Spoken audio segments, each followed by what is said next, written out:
Hello everyone, welcome to our channel. This is Harika. ఈరోజు నేను చేయబోయే రెసిపీ ఏంటో తెలుసా? మన ఇంట్లోనే ఎంతో ఈజీగా చేసుకునే restaurant style chicken kebab. So ఇక ఏమాత్రం ఆలస్యం చేయకుండా స్టార్ట్ చేసేద్దామా? Let's check out the recipe.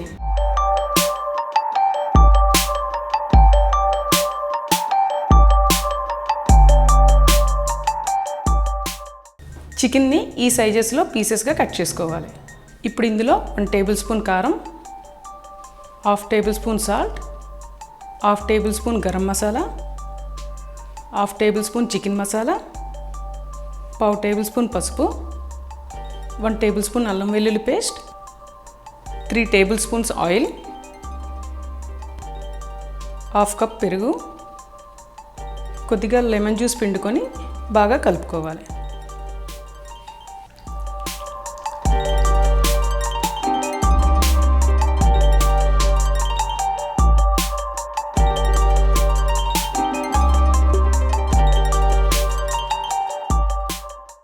ఇలా మసాలా మొత్తం చికెన్ పీసెస్ పట్టేంత వరకు బాగా కలుపుకొని మూత పెట్టి ఫ్రిడ్జ్లో ఒక 1 అవర్ పాటు పెట్టుకోవాలి.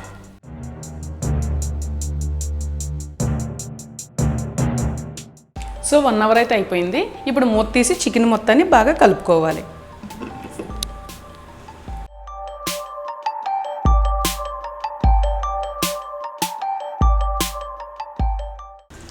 చికెన్ మొత్తానికి మసాలా చాలా బాగా పట్టింది. ఇలా చికెన్ మొత్తం కలుపుకున్న తర్వాత ఇప్పుడు దీని నెక్స్ట్ ప్రాసెస్ ఏంటో చూద్దాం. ఇప్పుడు ఇలాంటి కబాబ్ స్టిక్స్ తీసుకొని దీనికి చికెన్ని గుచ్చుకోవాలి.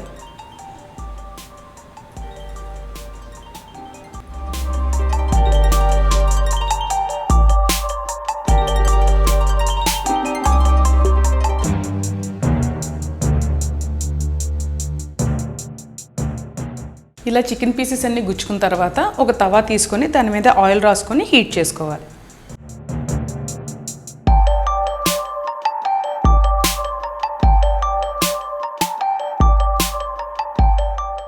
ఇలా తవా బాగా హీట్ ఎక్కిన తర్వాత మనం రెడీ చేసుకున్న కబాబ్ స్టిక్స్ని ఒక్కొక్కటి ప్లేస్ చేసుకొని ఫ్రై చేసుకోవాలి.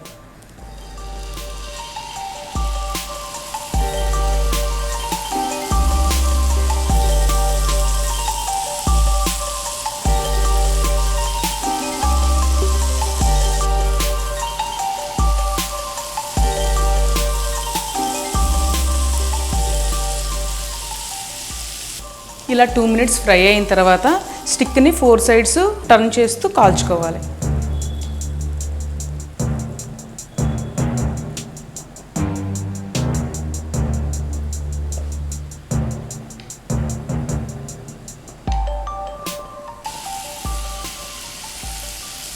ఇలా అన్ని సైడ్స్ టర్న్ చేసుకొని ఫ్రై చేసుకున్న తర్వాత కొద్దిగా ఆయిల్ని అప్లై చేసుకోవాలి.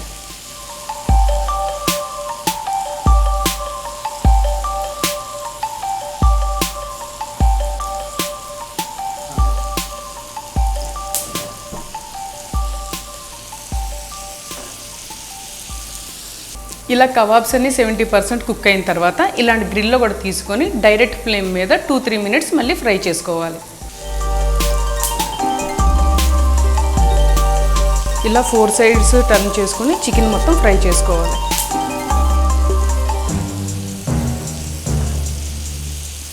నేను గ్రిల్ మీద ఫ్రై చేస్తున్నాను, మీరు డైరెక్ట్గా ఫ్లేమ్ మీద కూడా ఫ్రై చేసుకోవచ్చు. ఇలా కూడా ఫ్రై చేసుకోవచ్చు.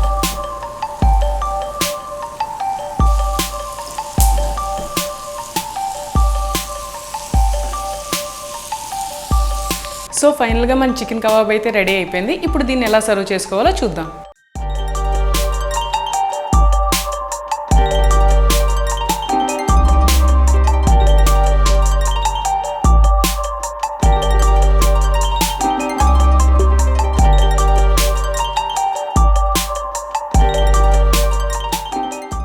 చూసారు కదా ఎంతో టేస్టీగా ఉండే చికెన్ కబాబ్స్. మీరు కూడా ఈ రెసిపీని ట్రై చేసి ఎలా ఉందో నాకు చెప్పండి.